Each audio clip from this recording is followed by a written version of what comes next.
안녕하세요. 에브리데이 크리스천으로 찾아뵙게 된 박정은 목사입니다. 오늘 함께 나누실 찬송가는요, 323장 부름받아 나선 이 몸입니다.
함께 나눌 은혜의 말씀은요, 잠언 6장 6절부터 11절까지 말씀입니다.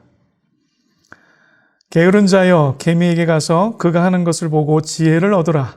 개미는 두령도 없고 감독자도 없고 통치자도 없으되 먹을 것을 여름 동안에 예비하며 추수 때 양식을 모으느니라. 게으른 자여, 내가 어느 때까지 누워 있겠느냐? 내가 어느 때에 잠이 깨어 일어나겠느냐? 좀 더 자자, 좀 더 졸자, 손을 모으고 좀 더 누워있자 하면 내 빈궁이 강도같이 오며 내 공핍이 군사같이 이르리라. 아멘. 지난 말씀에는요, 서로의 가치를 생각하고 불평과 원망과 미움과 원수됨으로 그 가치를 훼손하거나 잃어버리지 마시고 아픔과 고통의 자리에서도 다시 한번 상대방의 소중함을 기억해야 한다고 말씀을 드렸었습니다. 오늘 본문 6장 말씀은요, 전반절에는 서로의 신뢰에 대한 내용을 언급하고 있고요. 두 번째인 오늘 본문 말씀은요, 부지런함에 대하여 말씀하고 있습니다. 6절에서 게으른 자라는 히브리어 단어 아첼은요, 빈둥거리며 나태하게 지내는 자를 말합니다. 그러한 자들에 대하여 개미에게 배우라고 오늘 본문은 말씀하고 있죠. 사도 바울은 데살로니가 후서 3장 10절과 12절에서 다음과 같이 말씀합니다. 우리가 너희와 함께 있을 때에도 너희에게 명하기를 누구든지 일하기 싫어하거든 먹지도 말라 하라 했더니 우리가 들은즉 너희 가운데 게으르게 행하여 도무지 일하지 아니하고 일을 만들기만 하는 자들이 있다 하니 이런 자들에게 우리가 명하고 주 예수 그리스도 안에서 권하기를 조용히 일하여 자기 양식을 먹으라 하노라. 이와 같이 사도 바울 선생님께서는 말씀하셨습니다. 성경엔 두 가지 종류의 게으름이 등장합니다.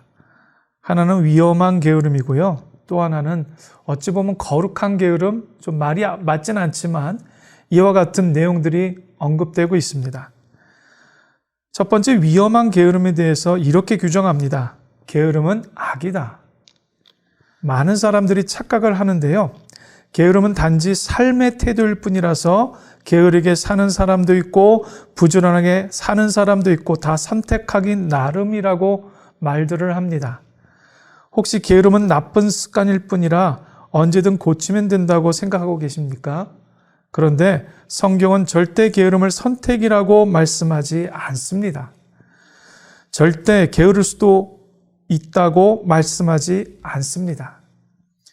게으름은 나쁜 습관 정도가 아니라 분명히 악이다, 죄다라고 말씀합니다. 이유가 무엇일까요? 게으름은 우리의 소중한 시간과 인생을 낭비하게 만들기 때문입니다. 시편 90편 10절은 이렇게 말씀하지요. 우리의 연수가 70이요 강건하면 80이라도 그 연수의 자랑은 수고와 슬픔뿐이요 신속기간이 우리가 날아가나이다. 신약성경 에베소서 5장 16절도 다음과 같이 말씀합니다. 세월을 아끼라 때가 악하니라. 여러분, 우리의 인생은 단 한 번뿐입니다. 우리의 인생에는 시행착오가 없다는 게 참 아쉽지요. 살다가 이게 아니다 싶으면 다시 시작할 수 있는 게 인생이 아니라는 겁니다. 게다가 그 한 번뿐인 인생은 너무나도 짧습니다. 또한 빨리 지나갑니다. 그러므로 우리는 인생을 아끼고 시간을 아껴야만 합니다. 그런데 게으름은 바로 이 소중한 인생을, 소중한 우리의 시간을 좀먹고 낭비하게 만드는 것이라는 겁니다. 그런데 더 큰 문제는요, 우리가 이렇게 게을러서 인생을 소중하게 사용하지 못하면 우리에게 주어진 시간을 낭비하게 되면요, 우리 자신에게도 뼈아픈 손해이지만 그 인생을 주관하신 하나님, 또 그 시간을 허락하신 하나님 앞에 돌이킬 수 없는 제약이라는 사실입니다. 그래서 성경은 게으름을 단순히 잘못된 습관으로 보는 것이 아니라 하나님 앞에 큰 죄라고 말씀하고 있습니다. 그러면 구체적으로 성경은 어떤 게으름이 위험한 게으름이라고 말씀하고 있는지 살펴보겠습니다. 성경은 제일 먼저 게으른 삶의 태도에 대해 경계합니다. 생활 속에서 게으른 사람은 반드시 게으름의 대가를 받게 된다는 겁니다. 본문 6절은 다음과 같이 말씀합니다. 게으른 자여 개미에게 가서 그가 하는 것을 보고 지혜를 얻으라. 그 다음에 뭐라고 말씀합니까? 개미는 시키는 사람도 없는데 먹을 것을 여름 내내 준비해서 추수할 때를 준비하지 않느냐며 게으른 자들에게 개미를 본받으라고 말씀합니다. 게으른 자야, 너 어느 때까지 누워 있을 거냐? 언제나 좀 잠이 깨어 일어나겠느냐? 내가 좀 더 자고 좀 더 졸고 손을 모으고 좀 더 누워 있자면 뭐가 몰려온다고 되어 있습니까? 11절 말씀에 내 빈궁이 강도같이 오며 내 곰핍이 군사같이 이르리라 말씀합니다. 오늘날 살아가는 사람들에게 세상의 이치를 물으면 저마다 한마디씩 할 정도로 생각들이 많고 박학다식합니다. 성공을 위해서라면 각종 서적과 미디어들의 정보들을 쏟아내고 있고요. 다양한 정보 속에 진실을 담아내기도 합니다. 그러므로 보통의 사람이라면 올바른 삶의 태도와 방법을 모르지는 않는다는 겁니다. 그러나 문제는 자신이 가지고 있는 지식과 생각에 따라 살지 못하는 데 있습니다. 여러 가지가 있겠지만 게으름과 무지, 나태라는 데에는 별다른 이견이 없습니다. 아프리카의 많은 나라들은요, 조국인 한국에 비하면 비교할 수 없는 자원들이 매장되어 있습니다. 씨앗만 뿌려도 수확할 수 있다고 이야기할 정도로 천혜의 자연 조건을 가지고 있는 지역도 있습니다. 그러나 현 아프리카는요, 극빈국에서 벗어나지 못하고 있습니다.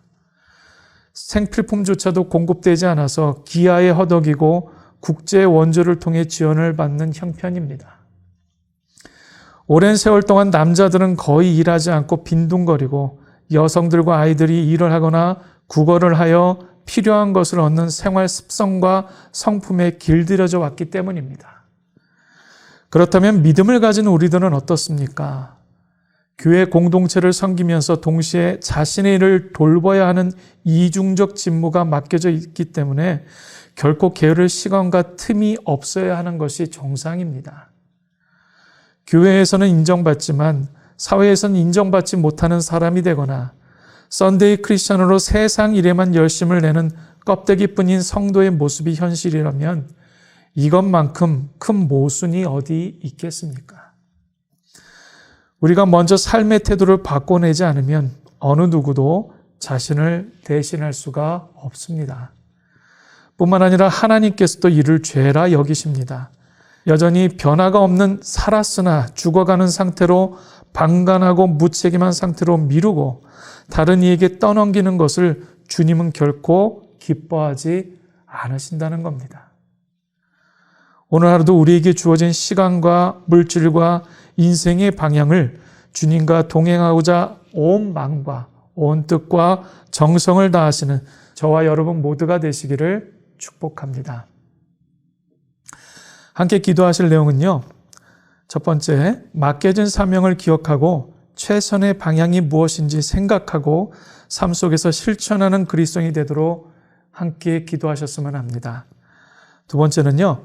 무엇으로 하나님을 기쁘시게 할까 생각하고 행동하는 그리스도인으로 살아가도록 오늘 함께 기도하기를 원합니다. 기도하겠습니다. 살아계신 하나님, 이 땅을 버타며 살아가야 되는 우리의 인생길에 하나님의 말씀과 하나님의 뜻대로 살아간다는 것이 때로는 버겁고 힘든 일일지라도 하나님 내게 주어진 책임과 내게 허락되어진 하나님의 영생의 약속을 기억하며 최선을 다해 살아내는 우리 모두가 될 수 있도록 주님 인도하여 주옵소서. 뿐만 아니라 하루하루 내게 주어진 책임과 소명을 다할 수 있도록 하나님 생각 없이 살아가는 그리스도인이 아니라 생각하고 또 그 생각한 바를 실천하고 행동하는 믿음의 사람들이 될 수 있도록 주님께서 함께하여 주시옵소서. 예수님의 이름으로 기도합니다. 아멘.